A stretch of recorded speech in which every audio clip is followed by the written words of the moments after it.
The president clearly notes that there is a proposal, a project plan put forward by the Americans. In my opinion, it consists of three parts. One of them concerns Ukraine and the end of the war as such. The second concerns overall European security.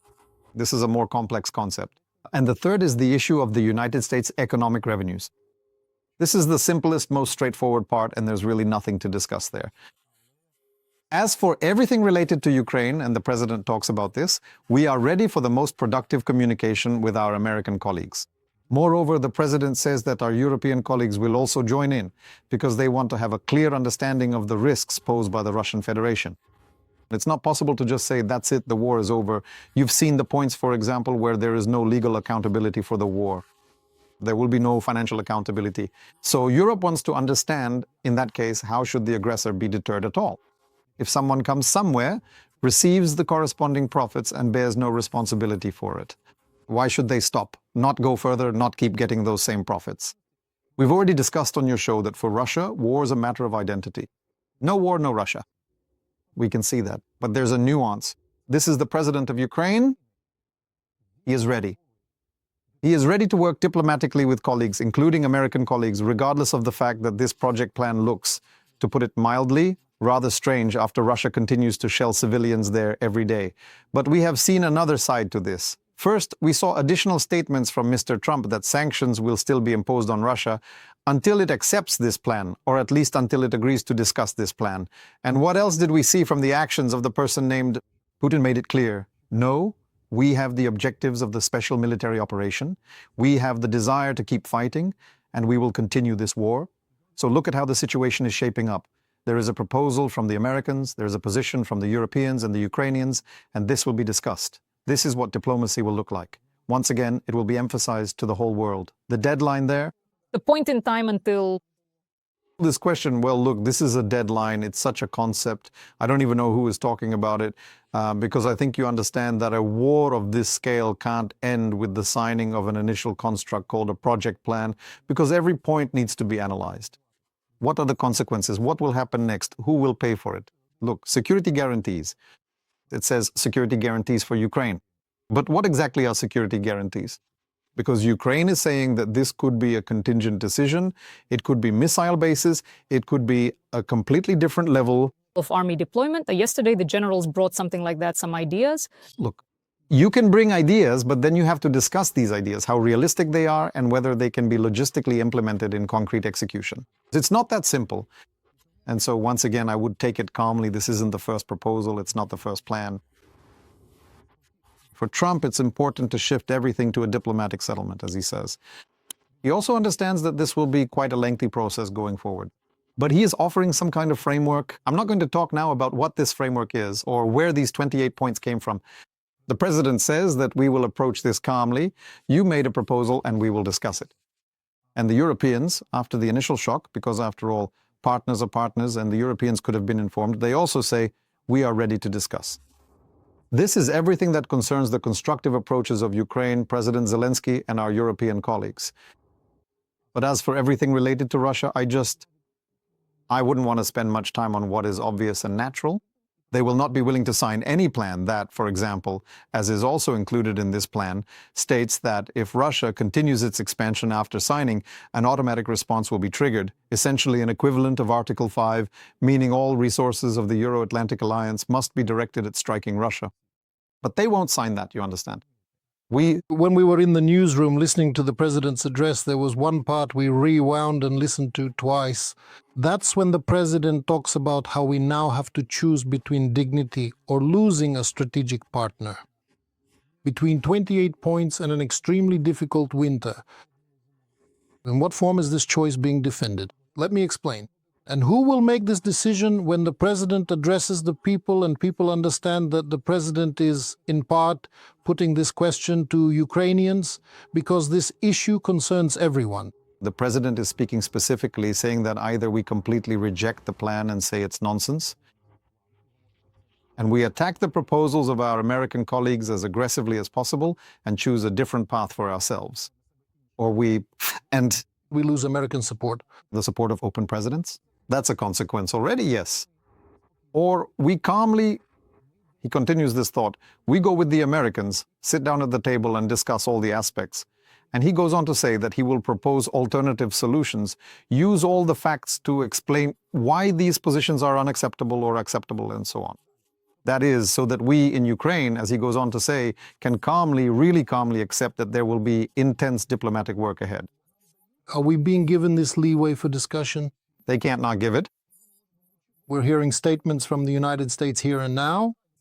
We just want to understand this text. We saw this with you when we were signing, or not signing, or signing off, but discussing, remember, the agreement on mineral resources, rare earth metals, right? Exactly. This is absolutely the style of conducting negotiations, but it is important to understand that this approach involves a thoughtful combination of assertiveness and diplomacy. By using this style, negotiators are able to clearly communicate their own interests while also considering the perspectives and needs of others involved in the discussion. But at that time, Ukraine was the more radical side. And the president in this address is precisely saying that let's avoid radicalism and start working diplomatically with our American colleagues, and then we'll come to some decisions. Europeans will join these negotiations. They have already joined. They are already saying that some positions need to be clarified. Everything that concerns the security framework of Europe. Because again, it's not entirely clear. For example, today Trump makes a statement that Putin won't go after the Baltic countries. Then the question arises, what about the weapons buildup there? What about the little green men who are near the Estonian border and so on? So how are people in Estonia supposed to perceive this? But at the same time, once again, the president says that we shouldn't react radically to the proposal. For me, for example, this seems a bit strange, to put it mildly, because over these 8 months since the start of the negotiation process, Russia and the United States, Russia has shown no willingness to abide by agreements or international rules. But in this regard, we see that Russia is trying to buy the loyalty of the United States. That is, it is offering economic projects. Again, the same with the Arctic. Once again, they're saying, please, we'll give you part of our frozen assets and so on. I understand what the United States is getting. Europe, for now, does not understand what the new security architecture means, taking into account such an actor as the Russian Federation. But again, the president is talking about the fact that negotiations, clarifying positions with American colleagues in this regard is normal diplomatic work. There's no need to take the proposal radically. But this address by the president, we've already gotten used to the president's daily addresses, but this one stands out from the usual format, and everyone understands that it's special. It appeared during the day. Today is the day of freedom and dignity. Yes, that's exactly what he's talking about. This address is specifically for this day. Yes, but the main messages are precisely about the feeling that we are at some kind of defining moment. And it's not something that's stretched out over time. As you say, we'll sit down and discuss each point. There is a sense that we've really been given a kind of ultimatum and that time is literally running out. No, this is one of... The president says in his address that this is one of the defining stages of the war. It's a turning point. Indeed, because I believe that if, after this, Russia demonstrates an unwillingness to discuss anything in a realistic negotiation process, then it's time to end this era of diplomacy towards Russia, and from then on, there should be only an exclusively tough coercion of Russia into something. What exactly tough means can be discussed. I believe that without a significant increase in military strikes on Russian territory, nothing will change. Even sanctions will still just be there. Russia still has enough resources for 5 more years, not to live at the highest quality, but to keep inflicting. And was this plan really written in the US together with Russia? Who is the author of it? And were we aware of it? I'm not ready to answer that. It's really not a question for us, because officially, the draft plan proposals were provided by the American side, and we believe they are responsible for these points in terms of authorization. So we don't know whether Russia was involved in writing it. The points are very much to the Russians' liking, judging by the information space. Russia may like the points, but they always work that way. Again, this is Russia's usual method. First of all, they show that they don't quite understand. Today we saw Peskov's statement saying, we don't understand what this is, and Russia claims they're supposedly not involved here. But in doing so, they actually emphasize that they're involved in everything here. That's the first point. Second, there's a peculiarity in Russian foreign policy during Lavrov's era. As soon as they even start to work things out in their own way, and as soon as you agree to discuss it, they come out with new, even more unrealistic proposals. So within the framework of this plan, they will now continue to put forward additional demands. There's everything in there, including the size of the Ukrainian armed forces, but of course the numbers are completely different. Let me remind you that even at the very first negotiations, they said you should have police forces of up to 50,000.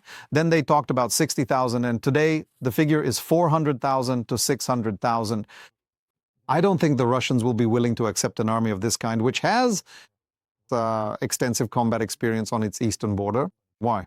Because they will consider the eastern border if the war is ended on terms that do not take Europe's position into account. I'm not even talking about Ukraine, but about Europe. The Russians will believe that there should be no eastern border, that no one can forbid them from provoking Europe as such. And so as soon as we start negotiations with the Americans, firstly, some positions of this plan will be clarified through the president. He openly says that he will propose alternatives. I think the Europeans will join in as well, because they don't believe that by encouraging Russia, peace can be achieved. Well, that is by encouraging irresponsibility. Look, there are also incentivizing steps towards Russia in there. Which ones?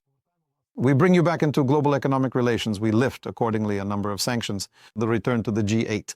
Well, the G8 is a political club, but first and foremost for Russia, it's important to receive direct, legitimate revenues from global markets.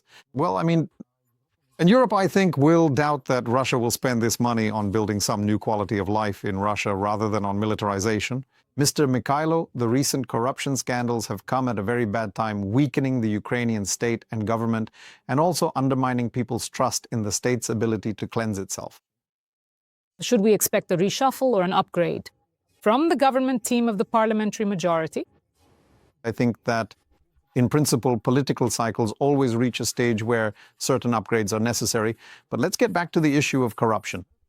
It sounds a bit mysterious to me. There are doubts about whether the authorities are capable of self-purification, whether we can work with anti-corruption tools. So how should we call everything that's happening right now? Well, from the point of view, look, there is some procedural work or perhaps some preliminary informal investigative work in terms of figuring out what was going on in the energy sector. What happened after that? A transition to procedural work. That is, now there are official suspicions, there have been official dismissals, and there is political responsibility. I'll interrupt you. In an ideal scenario, everything should have been done proactively. It should have. In an ideal scenario, corruption would be a complete nonsense, especially during wartime. Let me pause again and say, in a wartime scenario, such things should have been prevented. That's what I was talking about. We ended up with a preemptive move regarding NABU and SAP, and now society is asking whether the authorities didn't foresee how things might develop and instead went on the offensive against these agencies. Well, NABU and SAP also have plenty of opportunities to prove that they are capable of, excuse me for the tautology, proving themselves, you know? Let's do it this way then. Look. Cases to court. You see, we always end up in this kind of information-aggressive rhetoric, like the authorities attacked NABU, the authorities tried to bring it to the same format as, for example, in France regarding all these or other bodies, the Ministry of Justice, the Prosecutor General's Office, and it's the same in the USA. No means no. What did the authorities say? Well, fine, the presidential institution, for example, says if you think that this shouldn't be done at this stage of society's development, that NABU, HACC, and SAPO should be separate, completely independent from the Prosecutor General's office as the body overseeing them. All right. Next, look, there's a case in the energy sector. It's clear there are specific names, and everything is developing quite quickly in the procedural framework. I always say, you know, some people here don't really understand words. For example, when you say a phrase like, I get accused of saying that corruption is an integral part of the economy. But people just need to listen. It says, unfortunately, in every country, in one form or another, manifestations of corruption exist. You took the word unfortunately out of context. Yes. And yes, but the point isn't whether you have corruption or not. You do, just the scale is different. Obviously, the more transparent the economy, the fewer administrative functions the state has. This is something you can work on. But the real question is always how quickly you respond to signs of corruption. Well, fine. The operation to remove the metastases has taken place. It's unclear whether those metastases were actually removed or not, whether the surgeon was successful, whether he managed to find the right approach to the operation and use the right medication and method to fight this disease. So what now? There is a specific political crisis. Well, it exists. It's real. And what does the state of Ukraine do next through its institutions? The president, the government, the parliament. They introduced the necessary changes. You're talking about an upgrade, everything related to the energy sector, state enterprises, state monopolies, an upgrade, including a personnel upgrade as well. Next, there are debates in Parliament about how the Parliament's oversight component should function in relation to the Cabinet of Ministers. By the way, there are some good initiatives from Ms. Sverodenko regarding ministerial accountability. They are now starting to communicate much more at the level of relevant parliamentary committees and through appropriate reports to Parliament. So we are going back to the structure that should exist in a parliamentary presidential republic. And even the war does not prevent all these upgrades from being implemented today. I understand that ideal societies exist. Well, I understand and you understand too. Well, you're trolling, right? Well, of course. Because in principle, to expect that during a war, when a certain concentration of power is necessary, not everything will work as it should. But at the same time, let me emphasize once again, the response from both the presidential institution and other state institutions, in my opinion, is positive, including for our partners, because it demonstrates something. Zero tolerance, swift decision-making, immediate political responsibility, and then, well, political responsibility is clear, but after that, for example, today the former minister is being questioned by NABU, and now all of this needs to be formalized procedurally. You can't just come in and say, look, we heard something here. He's guilty, let's immediately slap him with, 15 years. It doesn't work like that. Because after that, he'll file appeals, and sooner or later in the European Court of Human Rights, he'll get, well, you didn't actually prove any of this. So the fact that we perceive this negatively, emotionally negatively, is understandable. But the fact is, this needs to be completed procedurally, and the president is actually saying work as quickly as possible, including NABU, and that's a normal reaction. Let me emphasize that again. To expect whether this is there or not, that's something we can't really talk about anymore. Ideally, preventively, it would have been better if this hadn't happened at all, or if it had been nipped in the bud from the very beginning. But it is what it is. And the next question is how the state responds. Look, there are two difficult topics today. The first is the peace plan, the draft of the peace plan. It's a bit strange. To put it mildly, why is it strange? Because, for example, Europe was not involved. Ukraine was not involved either. And the positions on some points are similar to what the Russians proposed.